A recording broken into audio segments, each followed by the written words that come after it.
రేవంత్ రెడ్డి ఇంకొక మాట కూడా అడుగుతున్నా, నిజంగానే కొడంగల్లో ఏం జరిగిందో దమ్ముంటే మీడియా ఫ్యాక్ట్ ఫైండింగ్ కమిటీ పంపి, మొత్తం మీడియాని కెమెరాలతో స్వేచ్ఛగా పంపి, లేదా నువ్వు వస్తావరా పోలీసులు లేకుండా నువ్వు నేను ఇద్దరం పోదాం, ప్రజలను అడుగుదాం. మీడియా మీరు కెమెరాలు పెట్టుకుని ఉండండి, ప్రజలు ఏం చెప్తారో విందాం. నిజంగా అక్కడ జరిగింది, గిరిజన రైతుల భూములు లాక్కున్నారా లేదా, గిరిజన రైతుల మీద దౌర్జన్యం చేశారా లేదా, అనుముల తిరుపతి రెడ్డి ఎస్సీ ఎస్టీ రైతులను తిట్టాడా లేదా, తన్ని తీసుకుంటామని చెప్పాడా లేదా, ఎవరి మీద పెట్టాలండి కేసులు? తిరుపతి రెడ్డి మీద పెట్టాలా ఎస్సీ ఎస్టీ కేసులు, రేవంత్ రెడ్డి మీద పెట్టాలా కాన్స్టిట్యున్సీ నిర్లక్ష్యం చేసి రాష్ట్ర ప్రజల్ని చీటింగ్ చేసినందుకు.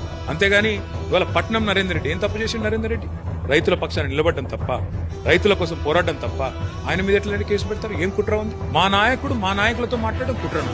ఈ చేతగాంతనాన్ని కప్పిపుచ్చుకోవడానికి కుట్ర కేసులు పెడతా అంటే ఈ ఉడత ఊపులకి ఎవడు భయపట్టోడు లేడు. ఏం పిక్కుంటావో పిక్కోపని చెప్పు.